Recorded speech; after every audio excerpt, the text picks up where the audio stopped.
اعلیٰ عدلیہ کے خلاف پروپیگنڈا بے نقاب، سپریم کورٹ بار نے ایگزیکٹو کمیٹی سے منسوب پریس ریلیز کو جاری قرار دے دیا۔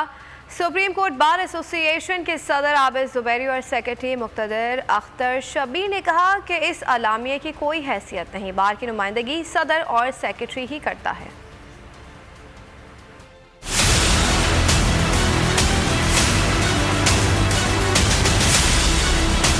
اعلیٰ عدلیہ کے خلاف پروپیگنڈا مہم، سپریم کورٹ بار نے ایگزیکٹو کمیٹی سے منسوب پریس ریلیز کو جعلی قرار دے دیا۔ سپریم کورٹ بار ایسوسی ایشن کے صدر عابد زبیری اور سیکرٹری مقتدر اختر شبیر نے کہا کہ اس اعلامیے کی کوئی حیثیت نہیں۔ عابد زبیری نے کہا بار کی نمائندگی صدر اور سیکرٹری ہی کرتا ہے۔ پریس ریلیز میں انڈیپینڈنٹ گروپ کے ارکان کے نام درج ہیں، چیف جسٹس کے خلاف سازشوں کی مذمت کرتے ہیں۔ جن کے آپ کے نام آپ کے نظر آ رہے ہیں، جن ہمارے معزز ممبران کے جو نام آپ کو نظر آ رہے ہیں، یہ وہ لوگ ہیں جو اس گروپ کے جو انڈیپینڈنٹ گروپ کہلاتا ہے ہماری بار کی پالیٹکس میں۔ Supreme court bar led by the honourable chief justice of Pakistan, ان کے خلاف جو سازشیں ہو رہی ہیں، ان کی جو تصدیق کی جا رہی ہے، ہم اس کی مذمت کرتے ہیں۔ وکیل رہنما مقصود بھوٹر کا کہنا ہے کہ اس طرح کے اقدامات چیف جسٹس کو دباؤ میں لانے کی کوشش ہے۔ سپریم کورٹ بار آئین کی بالادستی اور قانون کی حکمرانی کے لیے کوشش کر رہا ہے۔ ایسے ہتھ کنڈے انہیں متنازع بنانے کے لیے اپنائے جا رہے ہیں۔ جو چیف جسٹس صاحب ہیں، ان کے خلاف جو عناصر جو ہیں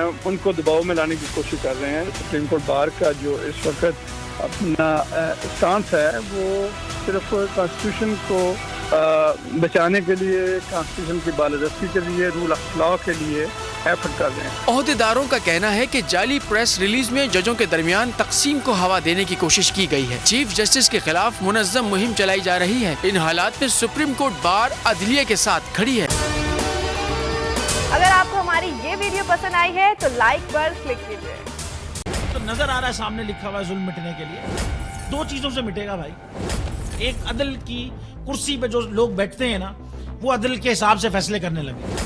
دوسرا قوم نکل کھڑی ہو ظلم کے خلاف، تو ظلم ختم ہو جائے گا، یا ان دونوں میں سے کوئی ایک چیز ہو جائے یا دونوں ہو جائے۔ اگر 420 کا مقدمہ تھا، اس وقت عدلیہ میں جو لوگ بیٹھے ہوئے کیس دیکھ رہے تھے وہ پوچھتے نا یار چیٹ ہوا کون ہے؟ جب ان کو دکھتا کوئی چیٹ نہیں ہوا، کیس ختم کر دیتے۔ تو ظالم ظلم کر ہی نہیں پاتا۔ 9 ججز نے نوٹ بیفور کیا میرے کیس کو، یار 1.5 سال چلا۔ شخصی ضمانت کا کیس، سیم کیس اسلام آباد میں کر دیا۔ ایک ہی الزام پہ 2 کیس ہو نہیں سکتے بھائی۔ مطلب 60 دن کا وقت ہوتا ہے، 102 دن کے بعد میں جیت گیا، کیس بری ہو گیا، 102 دن کے بعد اپیل فائل کی، ایکسپٹ کر لی۔ نہیں کرتے نا ایکسپٹ، ختم ہو جاتا نا ظلم یار۔ بھری عدالت میں مجھے بری کر دیا، پھر پتہ نہیں کیا ہوا 2.5 گھنٹے بعد کا نوٹ بیفور، میں نہیں سنتا یہ کیس۔ کھڑے رہتے اپنے فیصلے پہ، مٹ جاتا ظلم۔ اللہ تعالیٰ نے بٹھایا اس ان کرسیوں پہ ان کو، یار یہ اللہ تعالیٰ کی طرف سے فیصلے کرنے ہیں۔